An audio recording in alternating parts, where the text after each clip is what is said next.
Dengan penuh ucapan syukur, marilah kita persembahkan puji-pujian kita kepada Allah yang telah menganugerahkan kesempatan bagi kita semua pada minggu ini untuk beribadah kepadanya. Kami Majelis HKBP Pangkalan Bun mengucapkan selamat hari Minggu buat kita semua. Semoga Tuhan memberkati ibadah kita pada hari ini untuk kemuliaan namanya. Sebelum ibadah kita mulai, marilah kita berdoa di dalam hati kita masing-masing.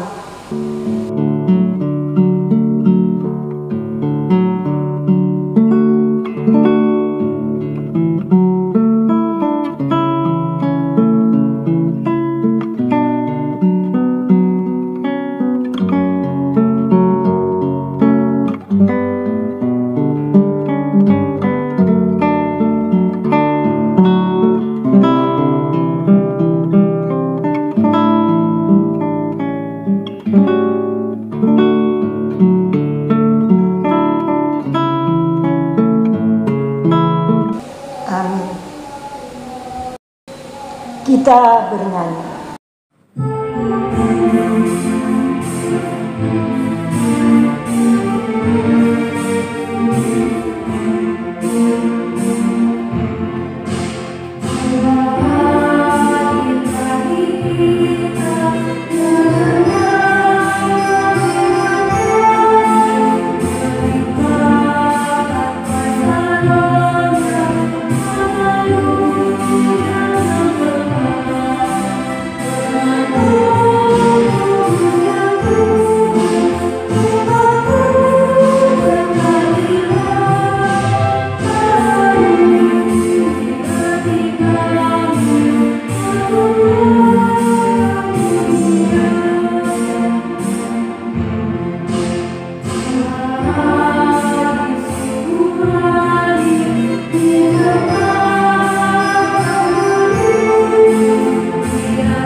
Di dalam nama Allah Bapa dan nama anaknya Tuhan Yesus Kristus dan nama Roh Kudus yang menciptakan langit dan bumi. Amin. Sebab jalan-jalan Tuhan adalah lurus dan orang benar menempuhnya, tetapi pemberontak tergelincir di situ. Haleluya. Haleluya.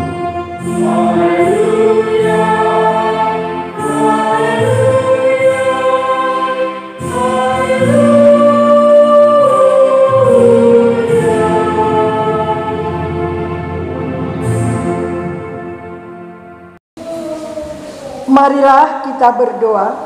Ya Tuhan Allah, pengasih dan yang benar, kami mengucapkan terima kasih kepadamu karena Engkau memberikan berita kesukaan untuk menerangi hati kami. Oleh karena itulah kami dapat mengenal Tuhan dan semua kehendak-Mu. Kami ingin melakukan kehendak-Mu selama hidup kami. Kuduskanlah hati kami dengan Roh-Mu. Kuatkanlah kami melawan nafsu dan keinginan duniawi. Berilah kegembiraan bagi kami untuk melaksanakan kehendak-Mu. Oleh karena anak-Mu Yesus Kristus Tuhan kami. Amin. Kita bernyanyi.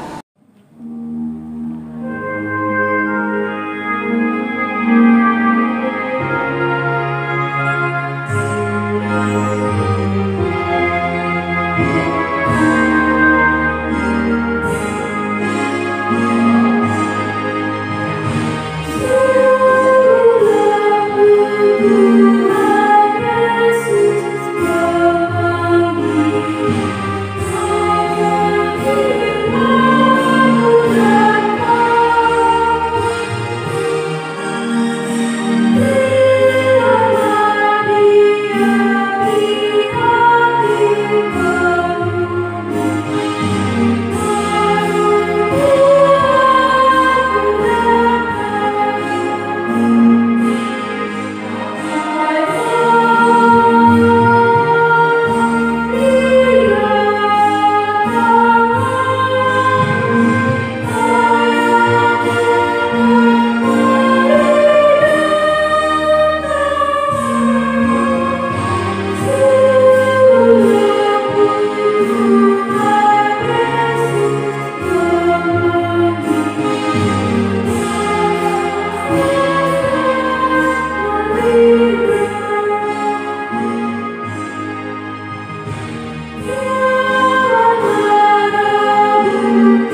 pada minggu ini adalah titah ke-8 dan maksudnya.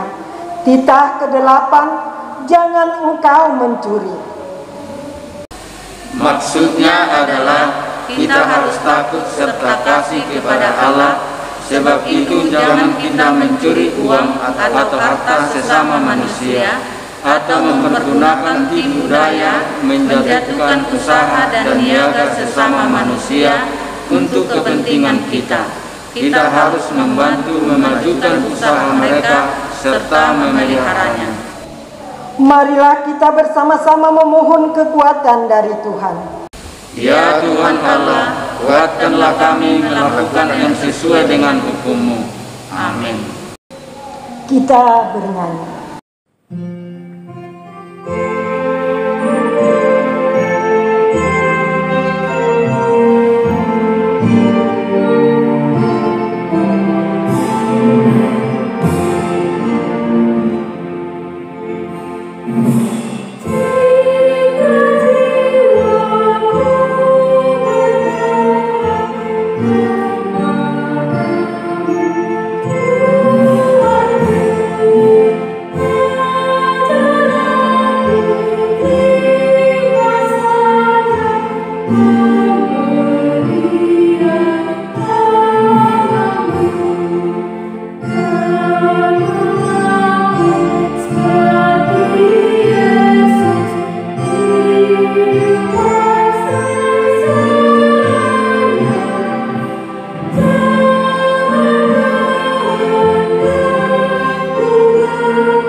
Marilah kita merendahkan diri kita untuk mengaku dosa kita.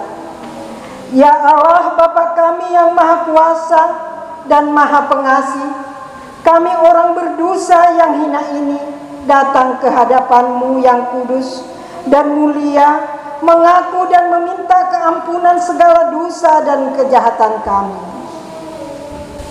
Kami sering mendukakan Tuhan karena perkataan, pikiran dan perbuatan kami yang tidak benar. Kami tidak mengasihi Engkau dengan segenap hati, dengan segenap kekuatan, dan dengan segenap akal budi kami. Dan kami tidak mengasihi sesama manusia seperti diri kami. Kami layak kena murka-Mu dan terkutuk selama-lamanya. Tetapi sekarang kami datang memohon keampunan dosa kami. Tolonglah kami agar kami dapat bertobat dan meninggalkan segala kejahatan kami. Dalam Yesus Kristus, Anak Allah yang tunggal, dan karena nama-Mu yang kudus itu, ya Allah, kasihanilah kami orang berdosa ini. Dengarlah janji Tuhan akan pengampunan dosa kita. Hanya sesaat lamanya aku meninggalkan Engkau, tetapi karena kasih sayang yang besar, aku mengambil Engkau kembali. Dalam murka yang meluap, aku telah menyembunyikan wajahku terhadap Engkau sesaat lamanya. Tetapi dalam kasih setia abadi, aku telah mengasihi Engkau, firman Tuhan penebus-Mu. Kemuliaan bagi Allah di tempat yang maha tinggi. Amin. Kita bernyanyi.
Marilah kita membaca firman Tuhan yang ditetapkan untuk minggu ini sebagai epistel pada ibadah kita, yang tertulis dalam kitab 1 Petrus pasal 2 ayat 13 sampai 17. Tunduklah karena Allah kepada semua lembaga manusia, baik kepada raja sebagai pemegang kekuasaan yang tertinggi, maupun kepada wali-wali yang diutusnya untuk menghukum orang-orang yang berbuat jahat dan menghormati orang-orang yang berbuat baik. Sebab inilah kehendak Allah, yaitu supaya dengan berbuat baik kamu membungkamkan kepicikan orang-orang yang bodoh.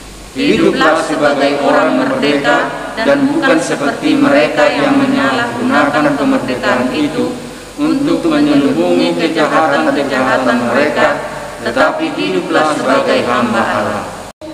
Hormatilah semua orang, kasihanilah saudara-saudaramu, takutlah akan Allah, hormatilah raja.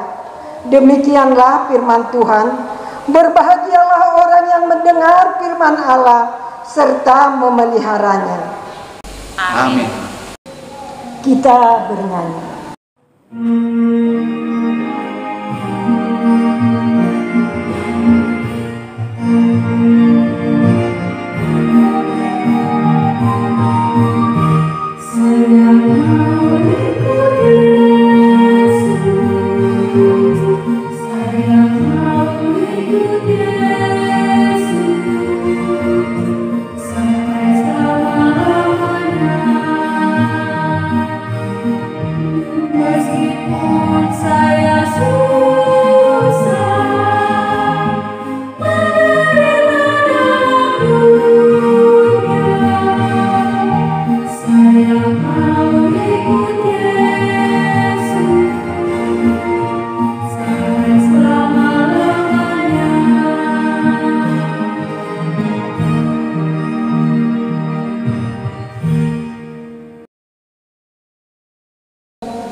Marilah kita bersama-sama mengaku iman kepercayaan kita sebagaimana teman-teman seiman di seluruh dunia.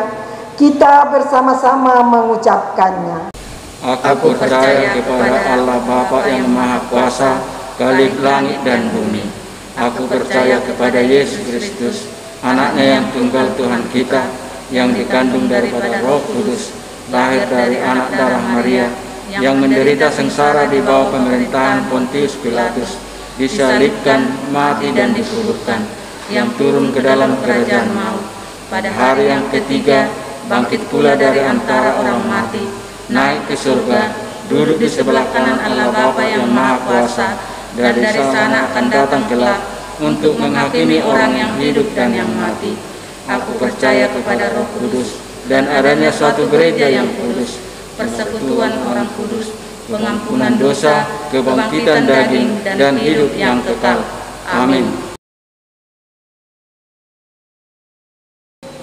Kita bernyanyi.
berdoa.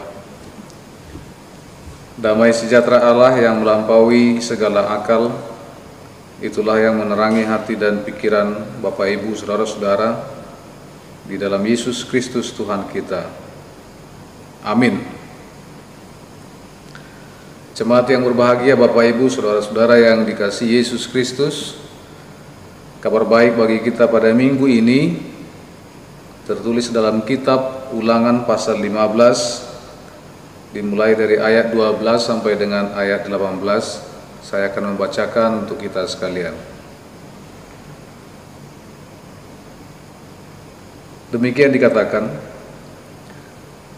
apabila seorang saudaramu menjual dirinya kepadamu, baik seorang laki-laki Ibrani ataupun seorang perempuan Ibrani, maka ia akan bekerja padamu 6 tahun lamanya. Tetapi pada tahun yang ke-7, engkau harus melepaskan dia sebagai orang merdeka. Dan apabila engkau melepaskan dia sebagai orang merdeka, maka janganlah engkau melepaskan dia dengan tangan hampa. Engkau harus dengan limpahnya memberi bekal kepadanya dari kambing dombamu, dari tempat pengirikanmu, dan dari tempat pemerasanmu, sesuai dengan berkat yang diberikan kepadamu oleh Tuhan Allahmu, haruslah kau berikan kepadanya. Haruslah kau ingat bahwa engkau pun dahulu budak di tanah Mesir, dan engkau ditebus Tuhan Allahmu. Itulah sebabnya aku memberi perintah itu kepadamu pada hari ini. Tetapi apabila dia berkata kepadamu, aku tidak mau keluar meninggalkan engkau, karena ia mengasihi engkau dan keluargamu, sebab baik keadaannya padamu, maka engkau harus mengambil sebuah penusuk dan menindik telinganya pada pintu, sehingga ia menjadi budakmu untuk selama-lamanya. Demikian juga kau perbuat kepada budakmu perempuan. Janganlah merasa susah apabila engkau melepaskan dia sebagai orang merdeka, sebab 6 tahun lamanya ia telah bekerja padamu dengan jasa 2 kali upah seorang pekerja harian. Maka Tuhan Allahmu akan memberkati engkau dalam segala sesuatu yang kau kerjakan. Demikian yang menjadi ayat firman Tuhan bagi kita. Saudara-saudara jemaat Tuhan yang berbahagia,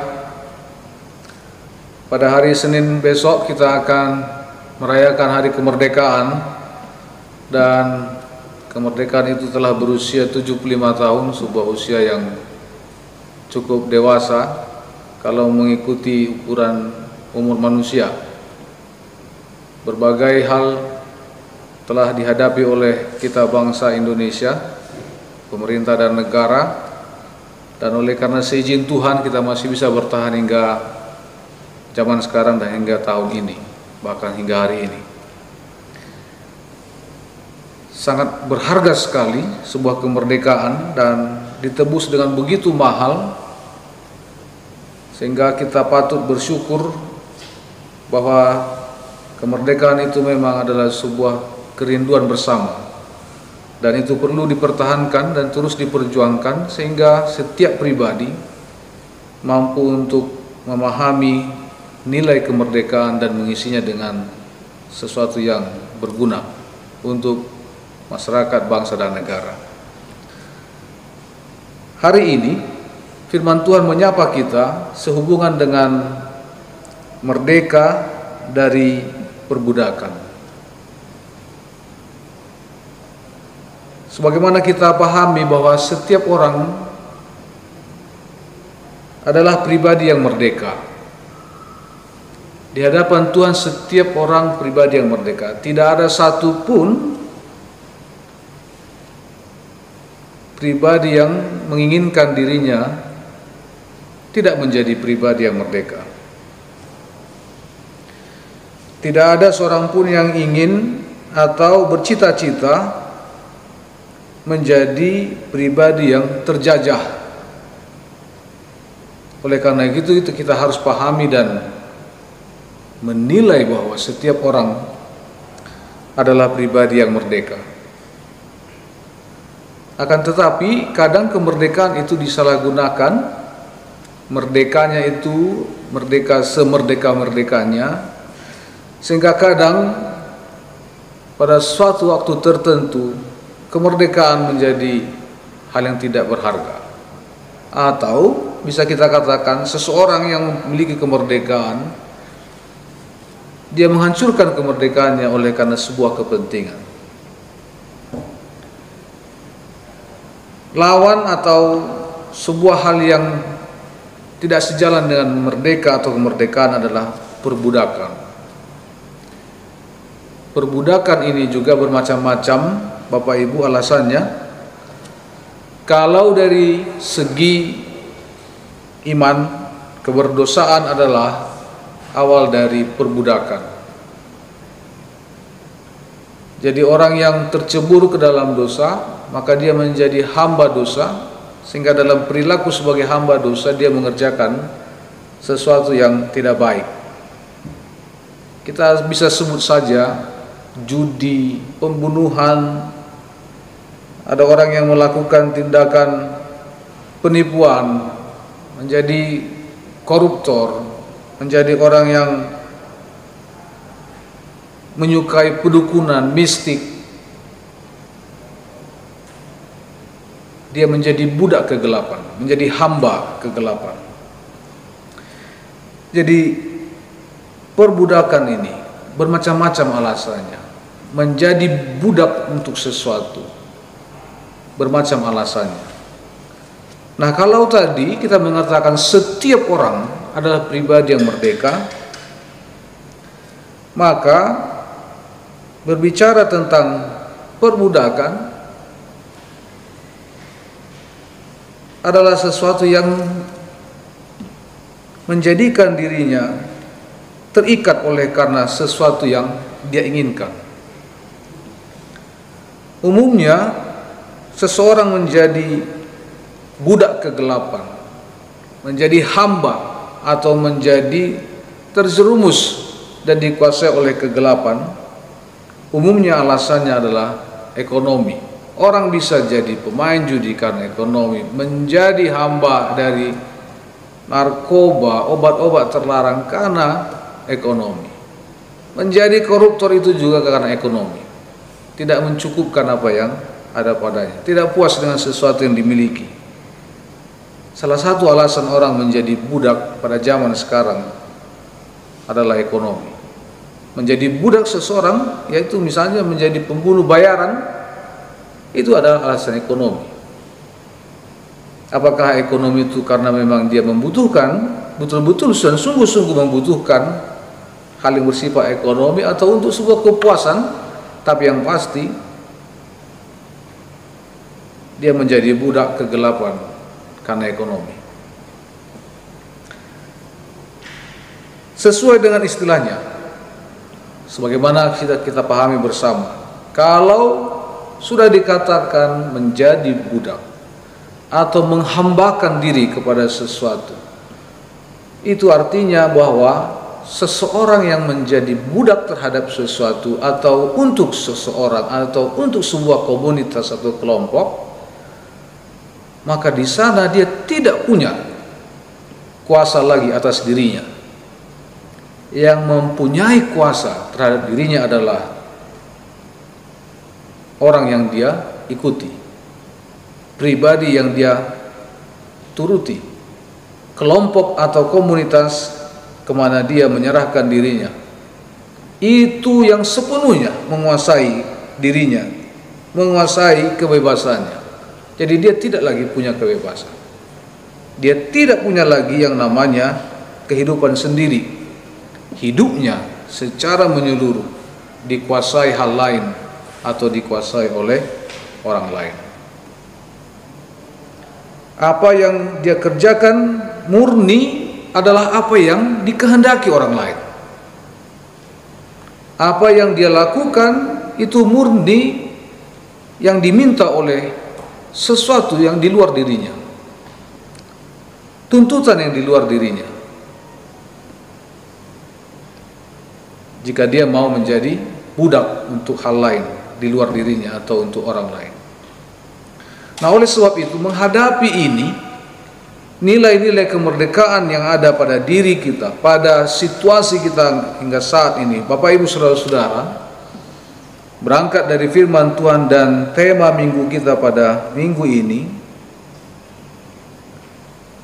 kita bisa memahami dua hal, minimal dua hal yang terkandung di dalam firman hari ini. Pertama, bagaimana setiap orang mencukupkan apa yang ada dalam dirinya.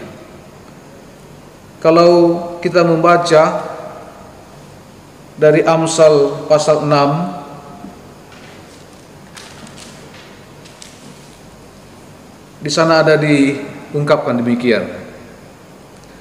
Amsal 6 ayat 10. Tidur sebentar lagi, mengantuk sebentar lagi, melipat tangan sebentar lagi untuk tinggal berbaring. Lalu ayat 11, maka datanglah kemiskinan kepadamu seperti seorang penyerbu dan kekurangan seperti orang yang bersenjata. Itu dialamatkan kepada orang yang pemalas. Orang yang pemalas cenderung membudakkan dirinya, memperhambakan dirinya kepada hal lain, kepada orang lain. Dia tidak punya inisiatif untuk merubah kehidupannya. Tapi dia sering menikmati ketika orang memanggil, lalu menyuruh dia, memerintahkan dia atau mengiming-imingkan sesuatu, maka dia lebih tertarik dengan hal seperti itu. Identitas pemalas sangat mudah untuk kita kenal dengan cara-cara demikian.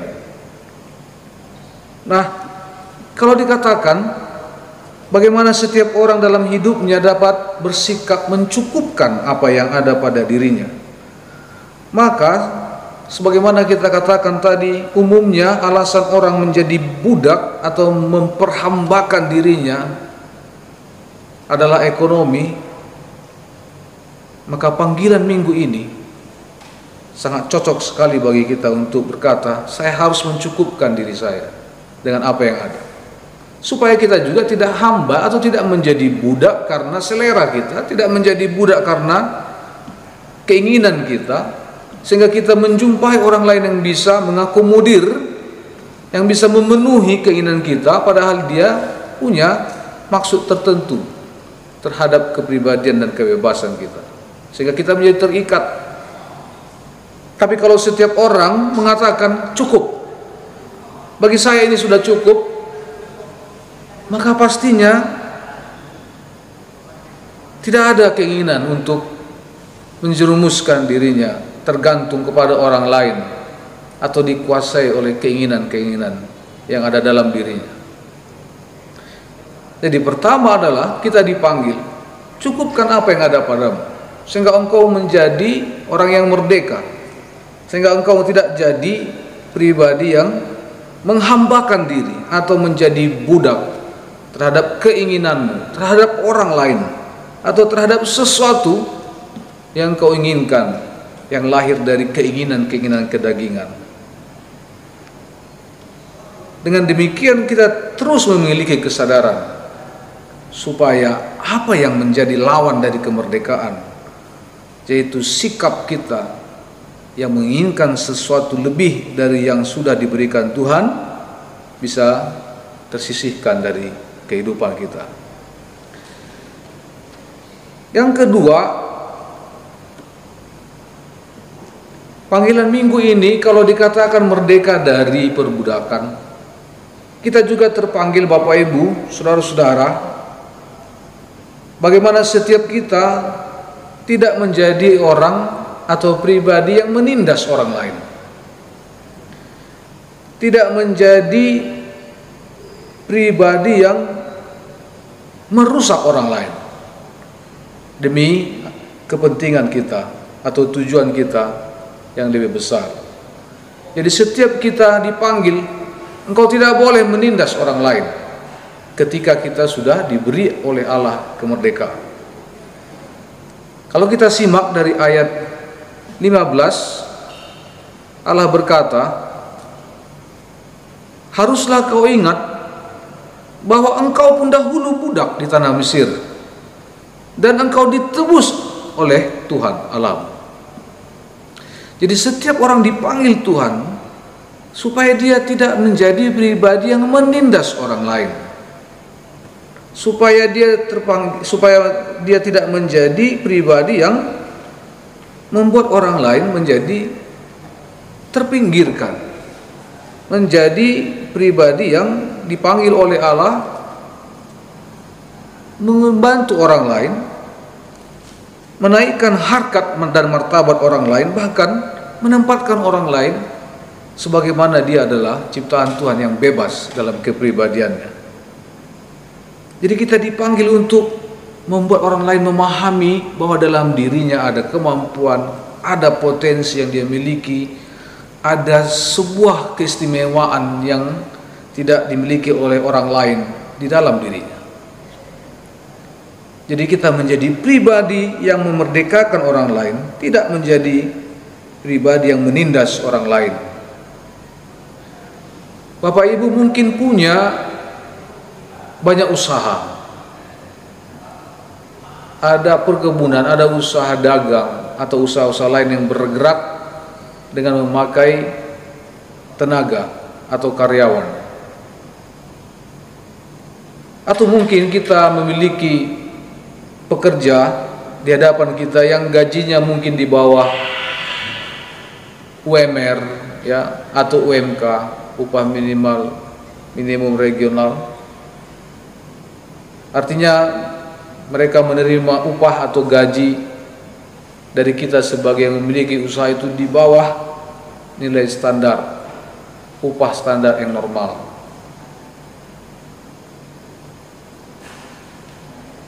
Jika ada seperti itu pekerja di hadapan kita, di hadapan Bapak Ibu saudara-saudara, maka firman Tuhan pada hari ini mengingatkan kita bahwa jangan perlakukan mereka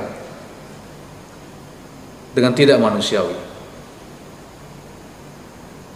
Bahkan tadi firman Tuhan berkata, ketika mereka hendak permisi, hendak pamit, mau keluar dari pekerjaannya, dari tengah-tengah usahamu, Allah tadi berkata, engkau harus memberi kepada dia harus sejahtera dia keluar dari pekerjaannya. Ketika dia permisi atau pamit dari usaha yang dimiliki oleh tuannya, dia harus diberi upah 2 kali lipat dari yang pernah dia terima sebelumnya. Jadi kalau Bapak Ibu sebagai pengusaha Kristen pada saat ini, ingatlah itu. Kalau di hadapan Bapak Ibu saudara-saudara ada pekerja yang kita gaji, kita bayar, bukan berarti kita berlaku semena-mena terhadap mereka, tetapi harus semakin baik. Sebab oleh karena mereka lah usaha dan apa yang kita miliki bisa berjalan dengan baik. Dan kita harus percayai bahwa oleh karena mereka juga Tuhan bekerja dalam kehidupan kita. Nah, sekali lagi ayat 15 mengingatkan kita, ingat bahwa kamu dulu ditebus oleh Tuhan Allah, sehingga tidak boleh berlaku semena-mena terhadap orang yang bekerja di hadapan kita. Tidak boleh berlaku curang terhadap para karyawan, padahal kita juga adalah seorang pemimpin yang sebenarnya harus bijaksana. Tidak berlaku menindas lewat gaji yang dikurang-kurangi oleh karena kesalahan mereka, misalnya oleh karena pelanggaran, tetapi menjadi pribadi yang terus mengingat bahwa kita semua orang-orang yang ditebus oleh Tuhan dari budak dosa, dari kehambaan dosa, dari ketidaklayakan kita di hadapan Tuhan menjadi pribadi yang dilayakkan, dan kita diangkat menjadi orang yang kaya di hadapan Tuhan atas berkat dan kasih karunia-Nya. Karena itu Bapak Ibu Saudara-saudara, sehubungan dengan firman ini dan berketepatan dengan kemerdekaan negara kita, sebagai pribadi Kristen yang telah dimerdekakan oleh Kristus, mari tampilkan menjadi warga negara yang juga menunjukkan kemerdekaan dalam kata dan perbuatan, tetapi tidak melupakan bahwa kita adalah orang-orang yang telah ditebus oleh Tuhan. Sehingga apa yang kita ucapkan menyenangkan hati orang, apa yang kita lakukan membuat orang terkesima dan terbuka, sehingga mereka berkata bahwa masih ada harapan, masih ada jalan dalam segala sesuatu yang menyulitkan dalam kehidupan. Amin. Kita berdoa. Bapa, terima kasih kemerdekaan yang dari Engkau telah kami terima atas penebusan Yesus Kristus, yaitu kemerdekaan dari dosa dan perhambaan kejahatan. Begitu mahal kemerdekaan itu. Ajarkan kami untuk menghargainya, kuatkan kami untuk melakukan dan menerapkan nilai-nilai kemerdekaan dengan kepatuhan kami akan firman Tuhan, dengan semakin hidup beriman di dalam Yesus Kristus, sehingga Tuhan selalu berkenan kepada kami.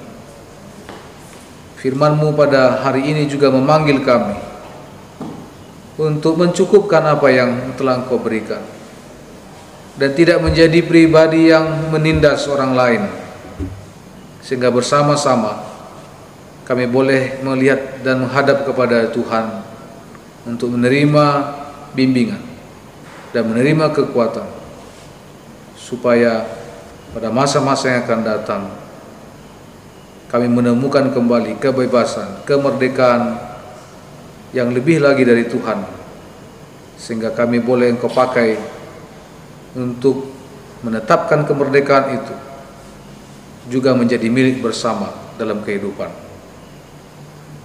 Jika pada hari ini kami juga merasakan bahwa ada beberapa hal mungkin yang membelenggu kami, yang membuat kami harus menuruti hal-hal tertentu, apakah yang ada dalam diri kami sendiri ataupun yang ada di luar diri kami.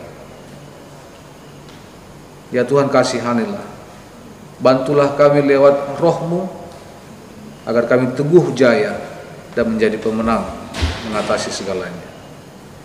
Itulah doa dan keyakinan kami, dan kami percaya Engkau menerima dan mengabulkannya. Dalam Yesus Kristus kami berdoa, dengarkanlah ya Tuhan. Amin.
Marilah kita berdoa untuk menyerahkan persembahan kita kepada Tuhan. Ya Allah Bapa kami yang di sorga, kami mengaku bahwa Tuhan adalah sumber dari segala karunia yang melimpah dalam kehidupan kami masing-masing. Sebagian daripada karunia itu, kami serahkan kembali sebagai persembahan kepada Tuhan. Terimalah dan berkatilah persembahan umat-Mu ini, agar dapat kami pergunakan untuk pekerjaan dan pelayanan kerajaan Tuhan di dunia ini. Bukalah hati kami untuk mengenal betapa banyak berkat dan karunia yang kami peroleh dari Tuhan, supaya kami senantiasa bersyukur kepadamu. Di dalam nama Yesus Kristus Tuhan kami. Amin.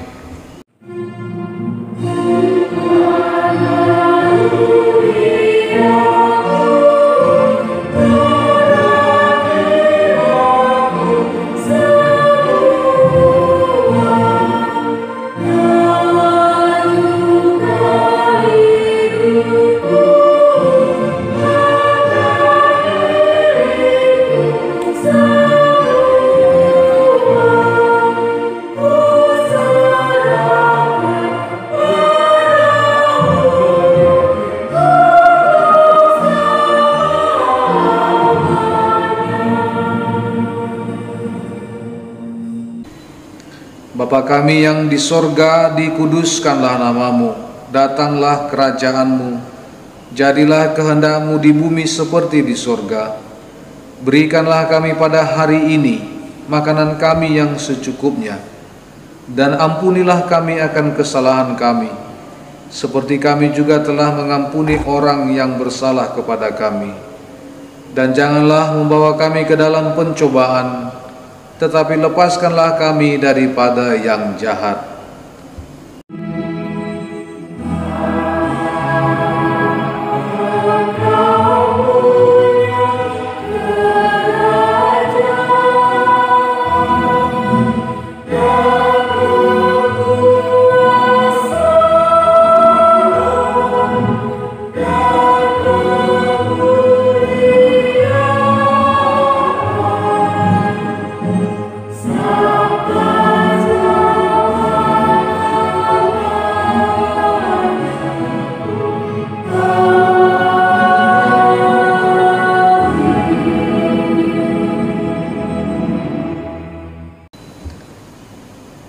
Terimalah berkat Tuhan.